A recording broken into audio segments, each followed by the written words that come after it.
అందరికీ నమస్కారం అండి.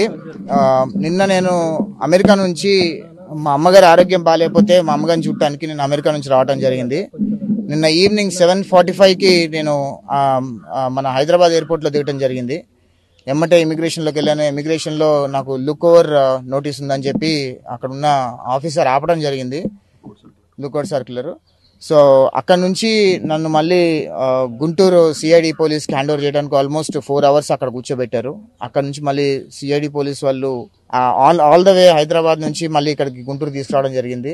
నేను వచ్చిన కారణం ఏంటంటే మా అమ్మగారి ఆరోగ్యం బాగాలేదు, మా అమ్మగారిని చూడటానికి నేను హైదరాబాద్ రావడం జరిగింది. యాక్చువల్గా గత 4 సంవత్సరాల్లో దాదాపు మా ఇంటి మీద 5 సార్లు దాడులు జరిగాయి.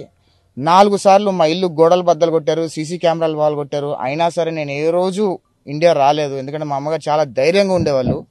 కానీ ఈరోజు మా అమ్మగారి ఆరోగ్యం బాగాలేదు కాబట్టి నేను చూడటానికి వస్తే ఇక్కడ ఈ రకంగా అంటే లుక్ ఓవర్ సర్క్యులర్ ఇచ్చి ఈ రకంగా ప్రజల గొంతు ఇష్యూ బేస్ మీద మాట్లాడుతుంటే మా గొంతు నొక్కాలి, మమ్మల్ని భయభ్రాంతులకు గురి చేయాలి, ఏదో రకంగా మమ్మల్ని ఇబ్బంది పెట్టాలనే ప్రయత్నం అయితే ఈ ప్రభుత్వం నిరంతరం చేస్తూనే ఉంది. కానీ మా పోరాటం ఎప్పుడు ఆగదు. ఈ ప్రభుత్వం మీద మా పోరాటం ఎప్పుడు జరుగుతూనే ఉంటుంది.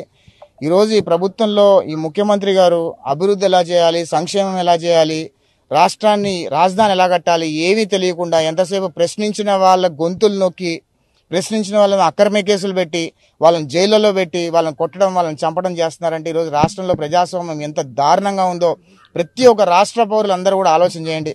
ఈరోజు తల్లి ఆరోగ్యం బాగాలేదు, నేను చూడటానికి వచ్చాను అంటే కనీసం నన్ను తల్లి దగ్గర కూడా పంపించకుండా డైరెక్ట్గా ఇక్కడ తీసుకొచ్చారు. ఈరోజు ఈ పరిస్థితి ఎవరికి రాకూడదు. తప్పకుండా ఆంధ్రప్రదేశ్ రాష్ట్ర ప్రజలందరూ కూడా రాబోయే రోజుల్లో రాష్ట్రంలో ఉన్న పరిస్థితులన్నీ గమనించి వచ్చే రోజులలో 2024 ఎలక్షన్లో తెలుగుదేశం పార్టీకి పట్టం కట్టి ఆంధ్రప్రదేశ్ రాష్ట్రాన్ని బాగు చేసుకోవాల్సిన అవసరం ప్రతి ఒక్క ఆంధ్రప్రదేశ్ రాష్ట్ర పౌరుడి మీద ఉంది. ఎందుకంటే ఈరోజు మన రాష్ట్రంలో మంచి మంచి నాయకులు, ఎంతో అభివృద్ధి చేసిన నాయకులు ఉన్నారు. మన పక్కన ఉమా గారు కానివ్వండి, ఆలపాటి రాజా గారు కానివ్వండి, సార్ కానివ్వండి, వాళ్ళ అధికారంలో ఉన్నప్పుడు రాష్ట్ర ప్రజల కోసం సేవలు చేశారు. కానీ ఈరోజు ఉన్న మంత్రులు రాష్ట్ర ప్రజల కోసం పనిచేయకుండా వాళ్ళ సొంత లబ్ధి కోసము రాష్ట్రాన్ని దోచుకుని తినడానికే పనిచేస్తున్నారంటే రాష్ట్రంలో ఈ ప్రభుత్వం వైఎస్ జగన్మోహన్ రెడ్డి గారి ప్రభుత్వం ఎంత దారుణంగా, ఎంత అవినీతికి పాల్పడుతుందో ప్రతి ఒక్క ఆంధ్రప్రదేశ్ రాష్ట్ర పౌరుడు ఆలోచించి వచ్చే ఎలక్షన్స్లో ఖచ్చితంగా తెలుగుదేశం పార్టీని ఎన్నుకొని తెలుగుదేశం పార్టీని అధికారంలో తీసుకొచ్చి ఆంధ్రప్రదేశ్ రాష్ట్రాన్ని బాగు చేసుకోవాల్సిన అవసరం ఉంది. అది ఖచ్చితంగా నారా చంద్రబాబు నాయుడు గారి నాయకత్వంలోనే ఆంధ్రప్రదేశ్ రాష్ట్రం బాగుపడుతుంది. మన యువ నాయకుడు నారా లోకేష్ గారి సారథ్యంలో ఆంధ్రప్రదేశ్ రాష్ట్రాన్ని బాగు చేసుకోవాల్సిన అవసరం ఉంది. అదేవిధంగా మా యువ నాయకుడు లోకేష్ గారు పదే చెప్తూ ఉంటారు, ఈరోజు కార్యకర్తల్ని ఇబ్బంది పెట్టిన వాళ్ళని ఎవరిని కూడా వదలను అని పదే చెప్తుంటారు. నా దానిలో కూడా రుజువైంది. నేను అరెస్ట్ అయిన కరెక్ట్గా 4-5-6 అవర్స్లో లోకేష్ గారు, అదేవిధంగా చంద్రబాబు నాయుడు గారు, ఉమా గారు, ఆలపాటి గారు, పెద్దలు అందరూ కూడా, మా సోదరుడు వంశీ, ఉమేష్ గారు, వీళ్ళందరూ కూడా వెంటనే ఫాలో అప్ చేసి నన్ను ఈరోజు నోటీస్ ఇచ్చి బయట తీసుకురావడంలో థ్యాంక్ యూ సో మచ్. అందరికీ నా పాదాభివందనాలు.